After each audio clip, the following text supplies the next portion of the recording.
The race for the successor of President Muhammadu Buhari has begun in earnest. Politics is commenced in full throttle, with many analysts of the game classifying the contenders and pretenders of the presidential election in 2023. The gale of declaration is wiping out promises and campaign strategies from political parties across the country. Not surprisingly, the party leading the wave of contenders is the ruling All Progressives Congress, APC, with 19 aspirants who have publicly declared their intention for the #1 job in the land. Undeterred by the 100 million naira price tag of the party's presidential nomination form, aspirants continue to pour in like rain in August.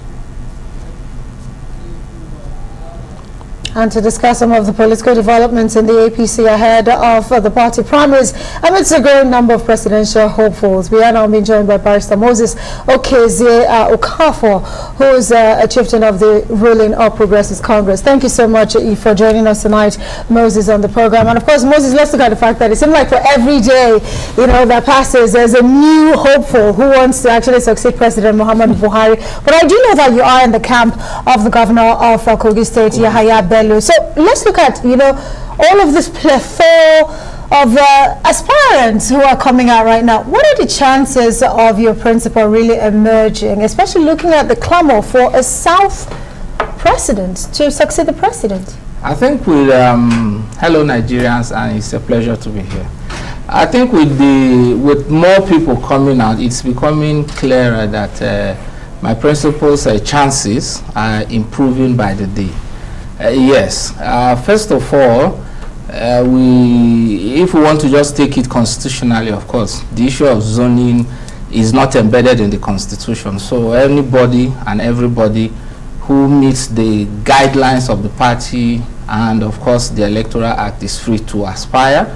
And if we want to even talk about zoning, we probably would need to look at the issue of which geopolitical zones are most excluded in the highest two offices of the land, the presidency and the vice presidency.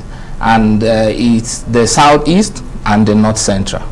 The north central actually has not had an elected president or vice president since independence. But you've had the military heads of state. Every zone has had that. Yeah, every zone has had that, and if we are counting military, every zone has at least been there. The South zone never had a military head of state, but a democratically elected president. They've had a vice president. Ikomu is from the South. Ikomu, yes. So the fact remains that if you're looking in from 1999 in this Fourth Republic, again is the Southeast and the North Central that has not been either president or vice president. Well, the question was directed. The question I directed at you is, what's the chances of what are the selling points of Yahaya Bello to emerge? Because the numbers, you see, from by Tuesday we hear that it might get up to 25. The more the merrier.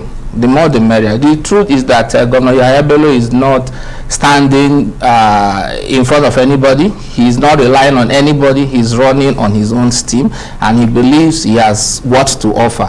2023, as far as we are concerned in his camp, is about security, it's about unity, and it's about progress and prosperity. And there is practically nobody in the current line-up who has achieved as much in terms of security, for instance, which of course is the worst problem in this country right now, than Governor Yahaya Bello. When he took over in Kogi State in 2016, it was the most insecure place in this country outside of the northeast that was under Boko Haram attack. And in less than 6 months, it became safe. It still has the same 10 borders with other states, the most in the country. It still has all the mountains and the hills and the forests and the creeks and everything, but it became safe. And why? Because he knew what to do and he did it. It's also very important to know that one of our biggest problems in this country is disunity. The country is divided along ethnic, religious, class. You just talked about gender, age, and all of that. And when he came into Kogi State, it was a microcosm of Nigeria in many ways, including in the disunity. Kogi has at least 10 indigenous tribes, and we all knew they used to feud. You kept hearing of communal clashes, you kept hearing of political problems. The state was known for being wild. But since Yahaya Bello came in, it has died down. He knows what to do, and it's all about inclusiveness. He's put about 95% of youths into governance. You're talking about 35% affirmative action. Kogi State crossed that couple of years back under Yahaya Bello. The women are practically chasing 40-45% right now in Kogi State. And you need to understand that in Kogi State of today, all the local governments, the deputy chairpersons are women. Deputy, but not the chairpersons. And one wonders, really, looking at you right now, you are a man who is from the southeast geopolitical zone. You pushing for a north central aspirant. Do you think the north central actually deserves it more than the southeast where you're from? Let me put it like this: if Nigeria is talking about equity, fairness, and justice in terms of 2023 presidency, what should happen is that every other zone in this country should down tools for the southeast and the north central, and then allow the two zones to decide depending on who is stronger. Because you have to always remember that politics is about winning. Okay, it's not just about no matter the way you win. No, it's not a question of no matter. You have to win according to the rules. We've got the Electoral Act, we've got the party guidelines, we've got the Constitution, and our call. When you see somebody like me in his camp, apart from the fact that Yahaya Bello, as far back as 2016, went to the southeast to pick a man who sits in the Kogi State Executive Council from the southeast, and has given me, if he has anything, of course, which is you, Director General Research and Development of Kogi State Executive. Yes, you've named one selling point of the governor, that Kogi is well secured from bandits and terrorists. Yes. Well, some people will still argue that. But what again? Some there's nothing to argue. Some opponents are saying is that your principal does not pay the minimum wage to the workers of Kogi State and even their pensions. He's owing them salaries. A larger Nigeria, is that the kind of president we want? And I tell you, that will be owing salaries? I won't say you're mistaken. I will say that's a lie.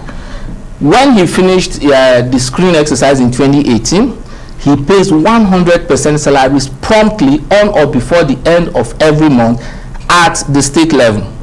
At local government level, of course, you need to know there are issues of autonomy. Their money goes to them directly. At local government level, he pays percentages. But that is also because he inherited a workforce that is over 80,000 strong. Over 80,000. I read about Rivers when Amechi was governor. He superintended over 50,000. I'm sure that Kano with 44 local government doesn't have 80,000. He inherited 80,000. And one of the things he said he will not do in the current economy is to retrench anybody. And so when the money comes, the labor unions and the government finance team sit down, say this is what has come in each local government, how do we share it? And labor requested specifically after the screening exercise that rather than retrench, let us try to manage what comes and not pay the minimum wage. No, Kogi is one of the first states. Kogi is one of the first states to adopt and implement the new minimum wage. You need to get your all right, we wish your principal the best of luck. Moses Okezie, Director General Research and Development, Kogi State Executive.